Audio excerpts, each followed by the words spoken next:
যায়। আর যখন গান বাদ্য বাজানো হয় ওর কলমের মধ্যে অপসংস্কৃতি কুসংস্কৃতি প্রভাব পড়ে যায়, যার কারণে জন্ম গ্রহণ মুসলমানের ঘরে করলেও নামটা শুনতে মুসলমান হলেও আসলে সে মুসলমান নয়। ঠিক না ভাই? ইসলামের কাঠটা দুশ্মন সে।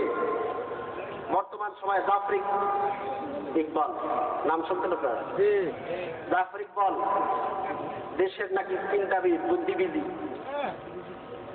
এটা নাস্তিক।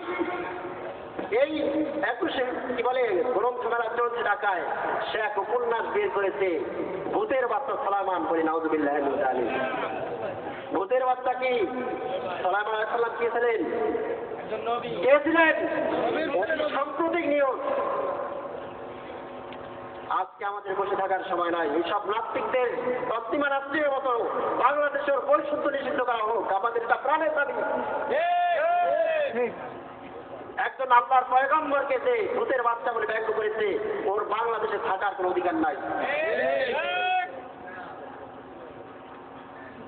সম্মানিত আছেন, যখন মালাকুল মউত আসলো, বাদশাহ সাদ্দাত বলতেছে, ও মালাকুল মউত, তুমি যখন এসেই গিয়েছো আমার জান তো কবজ করবেই, তবে আমার একটা দরখাস্ত, তোমার কাছে আমার বিনীত অনুরোধ, যে জান্নাত আমি এত সময় নিয়ে এত শ্রম নিয়ে এত অর্থ ব্যয় করে তৈরি করেছি, এই জান্নাত উদ্বোধন করার জন্য একটু সময় দাও। মালাকুল মউত বললেন, না না না ফরমান সাদ্দাত, তোকে আর একটা মুহূর্ত সময় দেওয়া হবে না। এই বলতেছিলেন, আর বাদশাহ সাদ্দাত ঘোড়া থেকে যখন নামলেন, ঘোড়া থেকে নামার পরে যখন একটা পা জান্নাতের দরজার মধ্যে দিলেন, আর একটা পা যখন জান্নাতের বাহিরে, অবস্থাটা কি বলেন? ভিতরে না বাহিরে?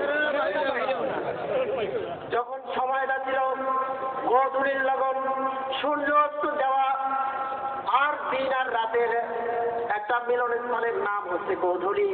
ওই সময়টা ছিল না, রাত না। আর বাদশাহ সাদ্দাতকে জান কবজ করার সময়টা ছিল ওই গোধূলির লগন, যখন দিনও ছিল না রাতও ছিল না, এমন একটা সময় তার ইন্তেকাল হয়ে গেল বলি নাউযুবিল্লাহ। এই বাদশাহ সাদ্দাত কৌশল করেছিল, কিন্তু সে কৌশলে বিজয়ী হতে পারে নাই। সুতরাং ওরা কৌশল যতই করুক না কেন, আল্লাহ তাআলা হচ্ছেন সর্বোত্তম কৌশলী। অমাকারু আমাকার আল্লাহ, আল্লাহু খায়রুল মাকিরিন বলি সুবহানাল্লাহ। সম্মানিত হাজিরিন, আল্লাহ রাব্বুল আলামিনের হাবিব বিশ্বনবী সাল্লাল্লাহু আলাইহি সাল্লাম বলেন, লা ইউমিনু আহাদুকুম হাত্তা আকুনা আহাব্বা ইলাইহি মিন ওয়ালিদিহি ওয়া ওয়ালাদিহি ওয়ান নাসি আজমাইন। বলে, ও দুনিয়ার মানুষেরা, তোমরা কেউ পূর্ণ মুমিন হতে পারবে না যতক্ষণ না পর্যন্ত আমি বিশ্বনবী তোমার কাছে দুনিয়ার সন্তান সন্ততির সম্পদ সব কিছু থেকে আমি প্রিয় না হব। সুবহানাল্লাহ। সব থেকে প্রিয় কে হবে আমাদের? বিশ্বনবী সাল্লাল্লাহু আলাইহি ওয়াসাল্লাম। এটা হচ্ছে ঈমানের